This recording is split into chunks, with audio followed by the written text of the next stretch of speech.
Hello hello, je m'appelle Jennifer, j'ai 40 ans et ma vie a déjà basculé 2 fois. Une fois après un bon gros burn-out qui m'a fait déménager à l'autre bout de la France et créer mon entreprise, puis une deuxième fois suite à une longue maladie.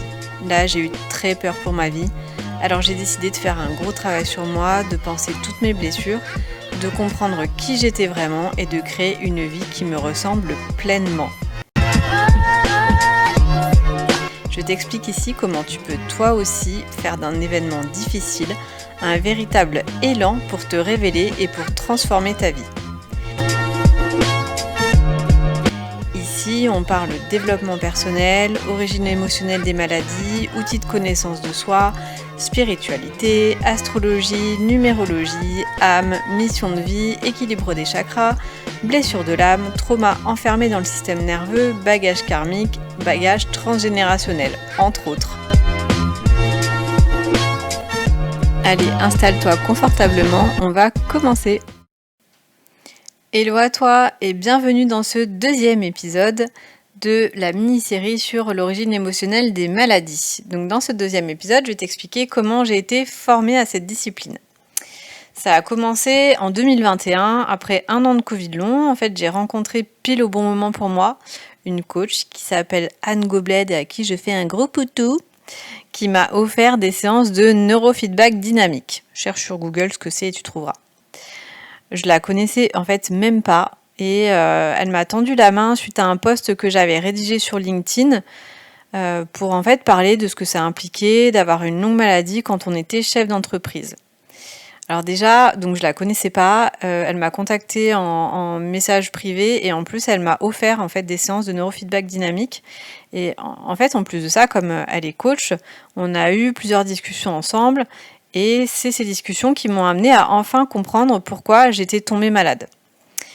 En fait, dès 2020, quand j'ai vu que la maladie s'accrochait pendant un peu trop longtemps, j'ai voulu savoir et comprendre pourquoi moi, j'étais tombée si gravement malade. En fait, j'avais qu'une peur, c'était de pas comprendre et puis que je guérisse et en fait que ça revienne encore plus fort parce que j'avais pas compris quel était l'enseignement que venait m'apporter la maladie et quelle émotion, quelle situation de ma vie je devais en fait changer pour ne plus être malade. Donc il fallait selon moi que je fasse de gros changements de vie, mais le problème c'est que je savais pas lesquels. Et là, donc je me suis posé des tonnes de questions à l'époque, je me rappelle. Je me suis demandé s'il fallait que je déménage, si je devais guérir de vieilles blessures, si je devais révéler un lourd secret sur mon enfance, si je n'étais en fait pas sur la bonne voie professionnelle, etc., etc. Franchement, j'y ai passé des nuits blanches puisque de toute façon, avec le Covid long, je dormais pas, donc voilà. En gros, j'ai tout questionné, j'ai tout remis en cause, mais j'arrivais vraiment pas à être sûre de ce qui clochait. Et donc, c'est grâce à cette coach, Anne, aux séances de neurofeedback dynamique que j'ai fait avec elle et qui m'ont vraiment, d'un seul coup, éclairci les pensées.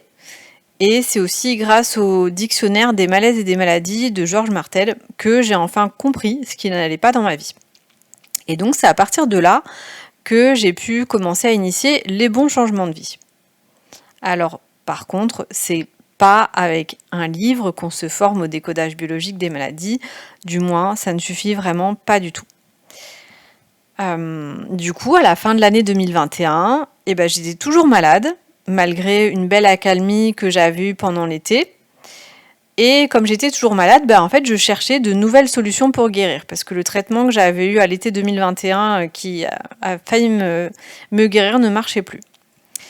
Là, j'ai pensé à une discipline qui s'appelle la biorésonance et j'ai cherché des praticiens sur internet. Et franchement, j'en ai même trouvé plusieurs, mais je sais pas pourquoi j'arrivais pas à me décider. En fait, il y en avait pas un qui me convenait pas. Tous avaient des discours qui étaient assez accrocheurs, mais je sais pas, il y en avait pas un avec qui j'avais vraiment envie d'aller. Et il y en a pas un où ça m'a fait tilt, où je me suis dit, ah oui, c'est absolument avec ce praticien qu'il faut que j'aille faire des séances. Du coup, j'ai décidé d'attendre que le choix il devienne vraiment évident. Et le lendemain, j'étais en train de donner sur Facebook quand un praticien d'une page à laquelle j'étais abonnée, je ne sais même plus pourquoi j'étais abonnée à cette page. Donc ce praticien, il lance un live Et là, il parle de l'origine émotionnelle des maladies. Et en fait, je l'ai trouvé super pertinent dans ses réponses.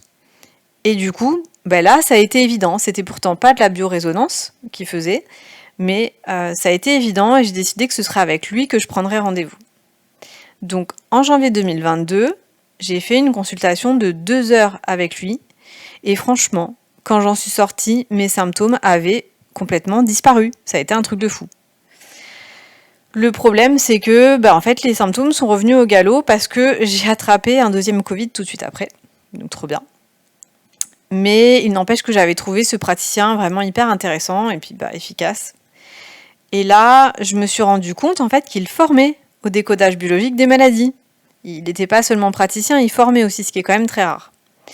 Sauf que moi, à l'époque, j'avais plus un rond. Tous ceux qui ont une longue maladie savent un petit peu à quel point ça impacte au niveau financier.